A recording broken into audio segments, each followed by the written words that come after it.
मैं डॉक्टर रितेश कुमार पुनः एक नए डाटा के साथ आज उपस्थित हूँ। डाटा का शीर्षक सूफी आंदोलन है। यह अत्यंत ही महत्वपूर्ण टॉपिक है। कोई पीसीएस का एग्ज़ाम, यूपीएससी, रेलवे या अदर्स एग्ज़ाम में इससे लगातार प्रश्न आते हैं। सामान्यतः छात्रों के द्वारा हल्के फुल्के क्वेश्चन पे तो फोकस की जाती है, लेकिन इसकी एक्सटेंसिव पढ़ाई नहीं की जाती है, जिसका खामियाजा परीक्षा में भुगतना पड़ता है। मेरा मानना ऐसा है कि जब तक आपकी बेसिक अच्छी ना होगी, तब तक किसी भी टॉपिक पे आपकी पकड़ अच्छी नहीं हो सकती है। तो चलिए मैं सूफी आंदोलन को एक्सप्लेन करता हूं। सूफी आंदोलन है क्या?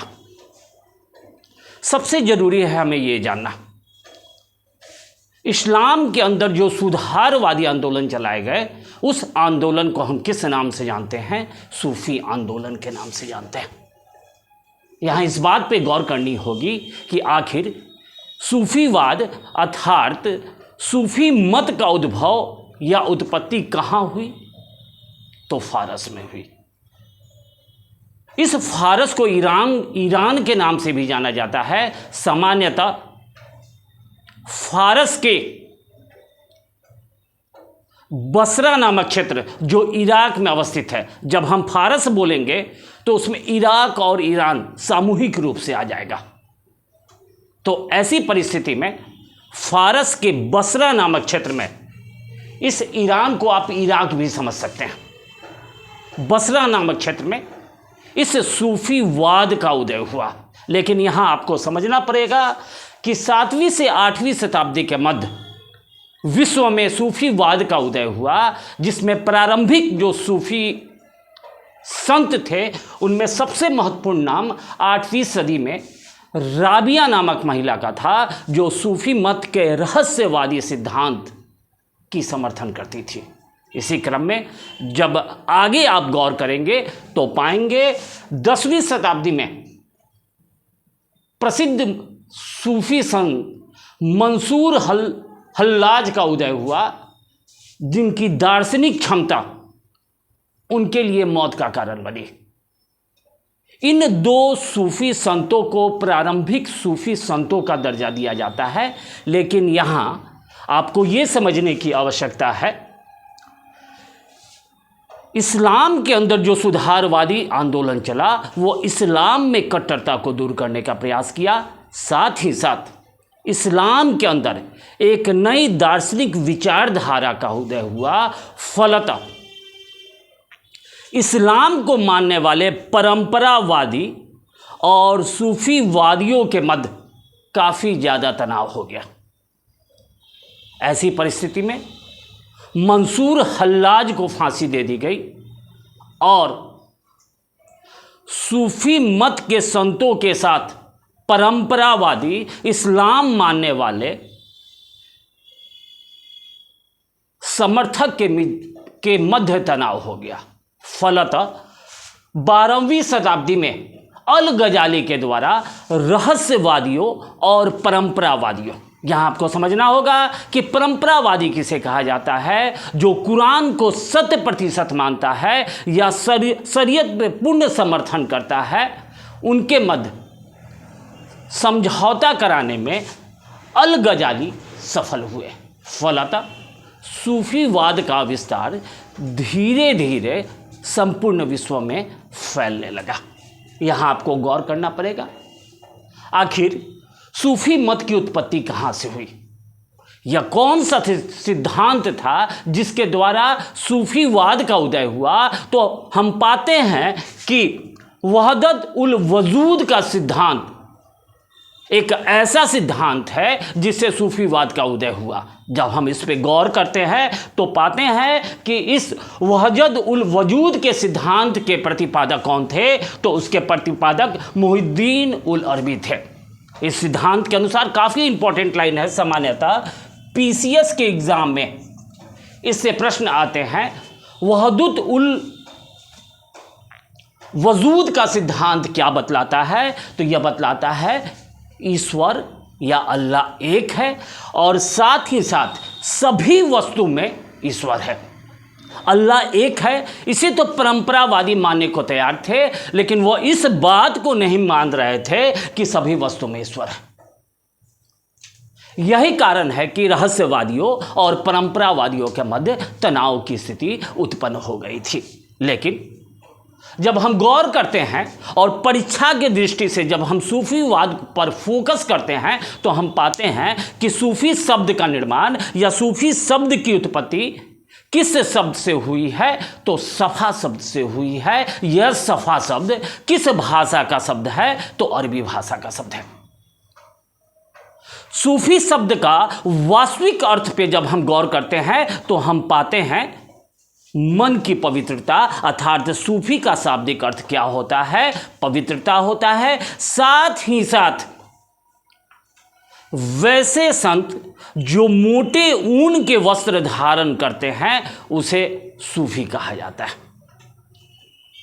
यहां पवित्रता का मतलब आपको गौर करना पड़ेगा कि केवल आपकी शरीर के सफाई पे नहीं, आत्मा की शुद्धि की बात की जा रही है। अर्थात जब इसे हम हिंदी मुहावरा में निरूपित करते हैं तो मिस्टर सुधीर, हम यह पाते हैं कि मन गंगा कठौती में चंगा।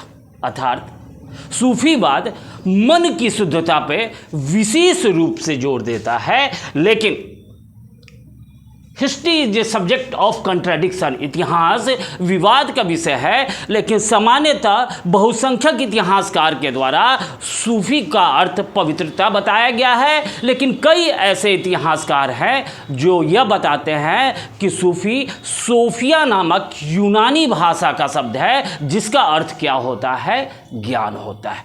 साथ ही साथ मोहम्मद साहब के उदय के समय कुरान में एक शब्द का उल्लेख है, वह शब्द क्या है, सुख है। सुख शब्द का शाब्दिक अर्थ क्या होता है, राग द्वेष से दूर जो व्यक्ति होता है, जिसमें किसी प्रकार की रंजिश नहीं होती है, राग द्वेष किसी प्रकार की लालच नहीं होती है, वैसे व्यक्ति को क्या कहा जाता है, सूफी कहा जाता है। लेकिन परीक्षा की नज़र पे आपको गौर करना पड़ेगा, सूफी का शाब्दिक अर्थ क्या होता है, तो मन की पवित्रता होता है, या मोटे ऊन के वस्त्र धारण करने वाले को हम सूफी कहते हैं।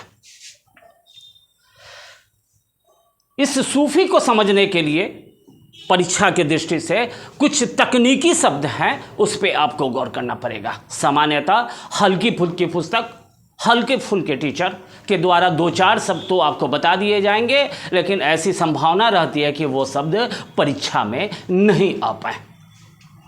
अतः आपको इन तकनीकी शब्द पे गौर करना है। खानका, सूफी मत में खानका किसे कहा जाता है, तो जहां सूफी संत निवास करते हैं या सूफी संतों के पवित्र स्थान को जहां वो पूजा पाठ करते हैं, जहां उनकी उपासना स्थल होती है, उसे क्या कहा जाता है, खानका कहा जाता है। साथ ही साथ मक्तूवात क्या होता है, तो सूफी संत चूंकि ज्ञानी होते हैं, काफ़ी पढ़े लिखे होते हैं, तो उनके पत्रों के संकलन को किस नाम से जाना जाता है, मक्तूवात के नाम से जाना जाता है। और सूफीवाद में वली का शाब्दिक अर्थ क्या होता है, तो जो सूफी के बड़े संत होते हैं उसके उत्तराधिकारी को वली के नाम से जाना जाता है। साथ ही साथ मलकुजात किसे कहा जाता है, तो सूफी संतों की शिक्षाएं, उनके उपदेशों और उनके जीवनी के संकलन को मलकुजात कहा जाता है। सूफियों का मानना था कि अल्लाह के करीब जाने का या ईश्वर के करीब जाने का सबसे अच्छा माध्यम संगीत है, नृत्य है। अर्थात समा का शाब्दिक अर्थ क्या होता है, संगीत और नृत्य करने वाला जो स्थान खानका के पास बना होता है उसे समा कहा जाता है। सूफी मत में पीर किसे कहा जाता है, तो गुरु को कहा जाता है, और शिष्य किसे कहा जाता है, तो मुरीद को कहा जाता है। सामान्यतः इस्लाम की कानूनी व्याख्या किस में की जाती है, शरीयत में की जाती है। लेकिन आपको गौर करना होगा कि सूफीवाद में 2 तरह की विचारधाराएं थी। एक विचारधारा को बासरा विचारधारा कहा जाता था। यह विचारधारा शरीयत को मानता था, तथा दूसरी विचारधारा बेसरा विचारधारा था। यह विचारधारा शरीयत को नहीं मानता था। विश्व में अधिकांश सूफी सिलसिला का शाब्दिक अर्थ क्या होता है? संप्रदाय होता है। विश्व की अधिकांश सूफी सिलसिलाएं किस सूफी विचारधारा को मानती थी? तो बासरा विचारधारा को मानती थी, अर्थात शरीयत को मानती थी। लेकिन बेसरा विचारधारा किसके द्वारा मानी जाती थी? तो कलंदर और सदा सहागन सिलसिला के द्वारा मानी जाती थी। सामान्यतः कलंदर सिलसिला किस संप्रदाय से प्रभावित था? तो नाथ संप्रदाय से प्रभावित था। तथा सदा सहागन सिलसिला किस विचारधारा से प्रभावित था? तो सरबी सिलसिला के विचारधारा से प्रभावित था। यहाँ परीक्षा के दृष्टि से एक अत्यंत ही महत्वपूर्ण पुस्तक है, जिससे बार बार सूफी से प्रश्न आते हैं, सूफी से संबंधित प्रश्न आते हैं। आईने अकबरी में कितने सूफी सिलसिला का उल्लेख है? तो 14 सूफी सिलसिला का उल्लेख है। इसको हम दूसरी तरह से भी व्याख्यात कर सकते हैं कि अकबरनामा में कितने प्रकार के सूफी विचारधारा का उल्लेख है? तो 14 विचारधारा का उल्लेख है। अर्थात अकबरनामा के ही भाग को आईने अकबरी के नाम से जाना जाता है।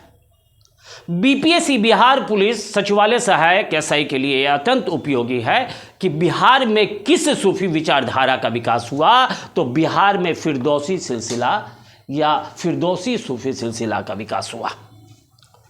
बिहार में सबसे प्रसिद्ध सूफी संत कौन थे? तो साहेबुद्दीन याहिया मनेरी नामक सूफी संत थे, जो राजगीर मनेर के क्षेत्र को अपने प्रभाव क्षेत्र के रूप में स्थापित किया और बिहार में सूफी विचारधारा अर्थात फिरदौसी विचारधारा को आगे बढ़ाने में महत्वपूर्ण योगदान दिया। लेकिन प्रश्न ये उठता है, आखिर ऐसी कौन सी परिस्थिति आ गई कि भारत में सूफी आंदोलन का विकास हुआ? तो हम गौर करने पे पाते हैं, सामान्यतः भारत की बहुसंख्यक आबादी सनातन मत को मानती थी। इसी क्रम में भारत में 7वीं शताब्दी में इस्लाम का उदय हुआ और धीरे धीरे वो भारत में भी फैलने लगा। फलतः इन दोनों संस्कृतियों में कई प्रकार के तनाव आ गए। साथ ही साथ धार्मिक आडंबर और कुरीतियों से आम जनता जो थी वो नाराज थी, जिससे वो एक नई विचारधारा की तलाश में थे। साथ ही साथ भारतीय समाज में सद्भावना की अर्थात हार्मोनी की कमी आ गई थी और समाज में काफ़ी ज़्यादा भेदभाव था। साथ ही साथ जाति व्यवस्था काफ़ी कठोर हो गई थी। इतना ही नहीं, शासक वर्ग के द्वारा आम जनता पर अत्याचार किया जा रहा था और जनता जो थी निराशा की तरफ आगे बढ़ रही थी। साथ ही साथ भारत में सूफी आंदोलन के क्या प्रभाव हुए? तो भारत की अधिकांश जनता भक्ति आंदोलन के प्रति या भक्ति के प्रति आगे बढ़ने लगी, भक्ति के प्रति उनका आस्था आगे बढ़ने लगा। साथ ही साथ भारत में लोक भाषा और साहित्य का विकास हुआ। भारतीय समाज में मानवतावादी विचारधारा का विकास हुआ और एकेश्वरवाद की भावना धीरे धीरे पनपने लगी। इतना ही नहीं, समाज में समानता का भी विकास हुआ। लेकिन अधिकांश प्रश्न जो सूफी आंदोलन से परीक्षा में आते हैं उसमें सबसे महत्वपूर्ण भाग सूफी सिलसिला से है। मैं फिर रिपीट करता हूँ, सिलसिला का शाब्दिक अर्थ क्या होता है? संप्रदाय होता है। भारत में कई प्रमुख सूफी सिलसिला थे, लेकिन भारत में सबसे लोकप्रिय सूफी सिलसिला कौन था? तो चिश्ती सिलसिला हुआ करता था। इस चिश्ती सिलसिला का विश्व स्तर पे स्थापना किसके द्वारा की गई थी? ख्वाजा अबू अब्दाल के द्वारा इस चिश्ती सिलसिला की स्थापना की गई थी। जब विश्व स्तर पे पूछेगा तो आपको ख्वाजा अबू अब्दाल बताना होगा। लेकिन भारत में सूफी आंदोलन के प्रमुख सिलसिला चिश्ती सिलसिला की स्थापना किसके द्वारा की गई थी? शेख मुहिद्दीन चिश्ती के द्वारा की गई थी, जो भारत किसके साथ आए थे? मोहम्मद गोरी के साथ आए थे। कब आए थे? 1192 में आए थे।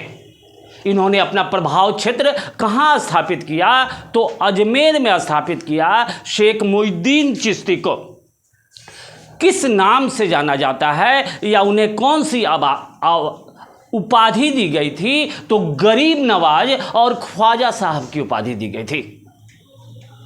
साथ ही साथ शेख मोइनुद्दीन चिश्ती के बाद हमीउद्दीन नागौरी और बख्तियार काकी चिश्ती सिलसिला के प्रमुख संत हुए।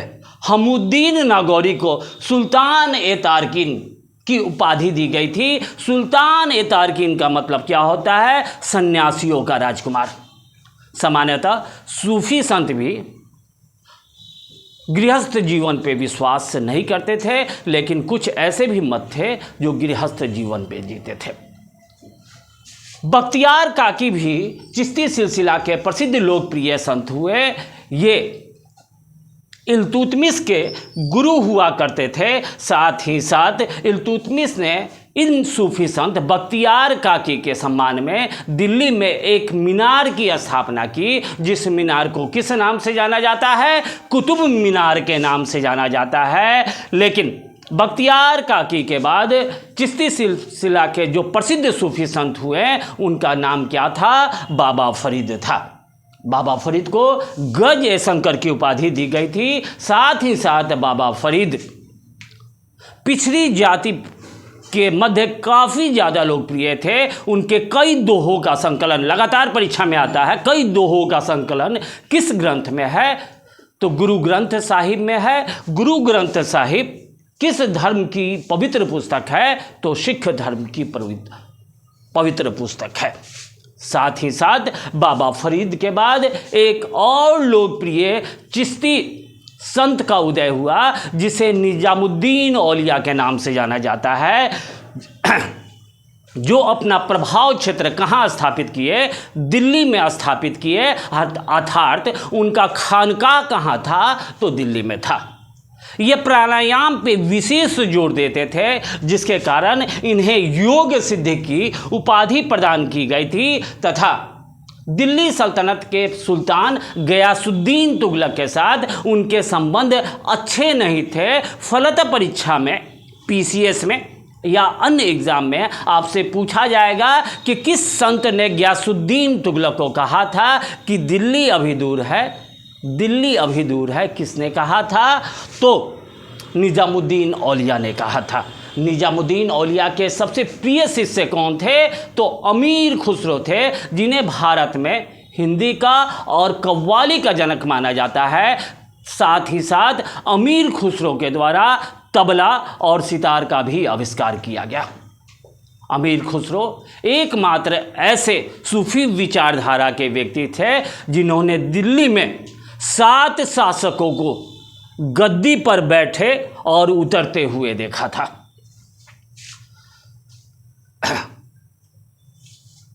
निजामुद्दीन औलिया के बाद चिश्ती सिलसिला, चूंकि बार बार मैं चिश्ती सिलसिला का उल्लेख कर रहा हूं, चूंकि इसमें काफी लोकप्रिय संत थे।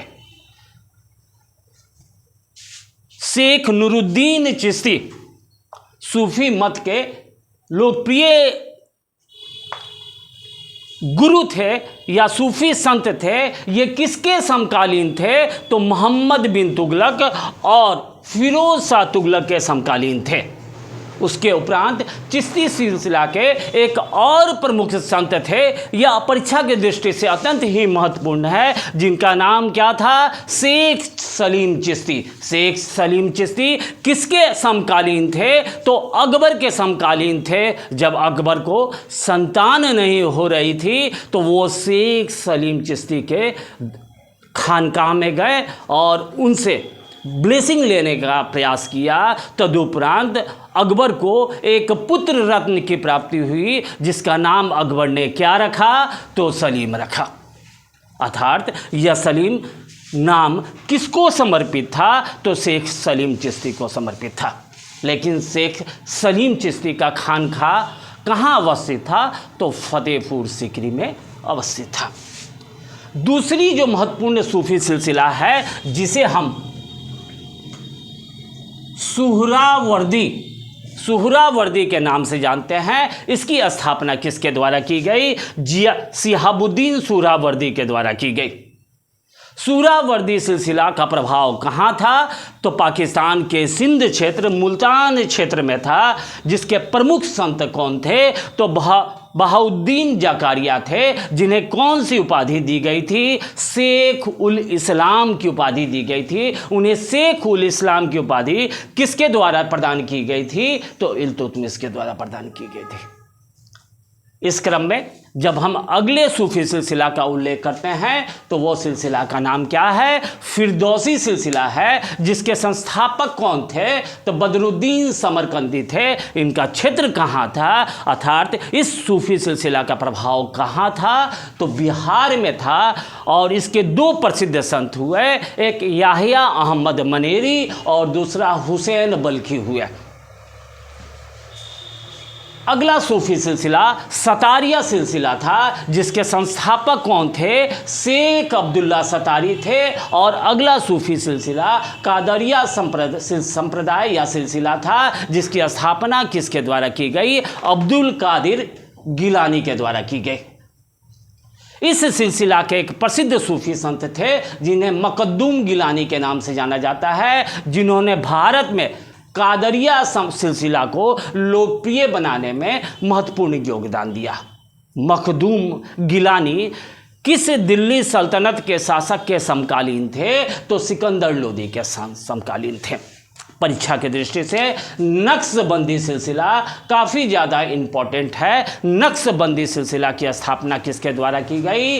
तो बाकी बिल्लाह के द्वारा नक्शबंदी सिलसिला की स्थापना की गई। भारत में जितने भी सूफी सिलसिला थे उसमें सर्वाधिक कट्टर सूफी सिलसिला कौन था? तो नक्शबंदी सिलसिला था। और इस नक्शबंदी सिलसिला का केंद्र कहाँ था? तो कश्मीर था। बाबर के अलावा औरंगजेब और अकबर किस सूफी सिलसिला को मानता था? तो नक्शबंदी सूफी सिलसिला को मानता था। यहाँ ध्यान देने की बात है, औरंगजेब के द्वारा संगीत और नृत्य पे जो प्रतिबंध लगाया गया था वो किस सूफी सिलसिला के प्रभाव के कारण लगाया गया था? तो नक्शबंदी सिलसिला के कारण लगाया गया था। साथ ही साथ सूफी आंदोलन या सूफी मत से कुछ महत्वपूर्ण ऐसे तथ्य हैं जो परीक्षा के लिए अत्यंत ही उपयोगी हैं। जैसे भारत में सूफी सिलसिला से संबंधित ऋषि आंदोलन कहाँ चलाया गया? कश्मीर में चलाया गया। जिसके प्रवर्तक कौन थे? शेख नूरुद्दीन ऋषि हुआ करते थे। साथ ही साथ भारत में सत्यपीर आंदोलन कहाँ चलाया गया? तो बंगाल में चलाया गया। इसके प्रवर्तक कौन थे? हुसैन शाह थे। कलंदरिया सिलसिला के प्रवर्तक कौन थे? अब्दुल अजीज मक्की थे। और मदोरिया सिलसिला के प्रवर्तक कौन थे? बहिउद्दीन शाह मदार थे।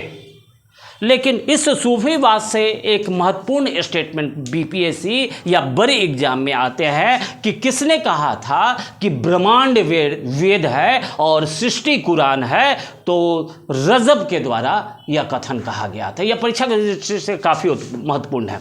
साथ ही साथ दक्षिण भारत में सूफी विचारधारा को या सूफी आंदोलन को फैलाने का श्रेय किसे दिया जाता है? तो शेख बुरहानुद्दीन को दिया जाता है।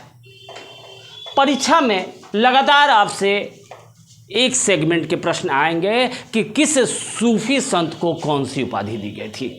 जैसे निज़ामुद्दीन औलिया को कौन सी उपाधि दी गई थी? महबूब ए इलाही की उपाधि दी गई थी। साथ ही साथ उन्हें और कौन सी उपाधि दी गई थी? योग सिद्धि की उपाधि दी गई थी। नसरुद्दीन महमूद को चिराग ए दिल्ली की उपाधि दी गई थी। और बाबा फरीद को कौन सी उपाधि दी गई थी? गज ए शंकर की उपाधि दी गई थी। शेख अहमद सरहंदी को कौन सी उपाधि दी गई थी? मुजाहिद अलफ सानी की उपाधि दी गई थी। और शेख हमीद्दीन को कौन सी उपाधि दी गई थी? सुल्तान ए तारकीन की उपाधि दी गई थी। शेख कादिर गिलानी को कौन सी उपाधि दी गई थी? तो पीर दस्तगीर की उपाधि दी गई थी। और साथ ही साथ परीक्षा की दृष्टि से यह प्रश्न काफ़ी आता है, गेसु दराज को कौन सी उपाधि दी गई थी? बंदा नवाज की उपाधि दी गई थी। इसमें से एक प्रश्न आपके लिए मैंने छोड़ा है, यूट्यूब पर उसका आंसर आप लोग जरूर भेजेंगे। मुगल राजकुमार दारा शिकोह किस सूफी मत को मानता था, इसका उत्तर आप लोग भेजने का प्रयास करेंगे। डाटा को लाइक करें, शेयर करें, हो सके तो सब्सक्राइब करें, कमेंट जरूर करें। लेकिन जाते जाते सूफी से संबंधित 2 लाइन में कहना चाहता हूं, ना कोई था हमारा, ना कोई था हमारा, ना हम किसी के हैं। ना कोई था हमारा, ना हम किसी के हैं, बस एक खुदा है, बस एक खुदा है, हम उसी के हैं। बस एक खुदा है, हम उसी के हैं।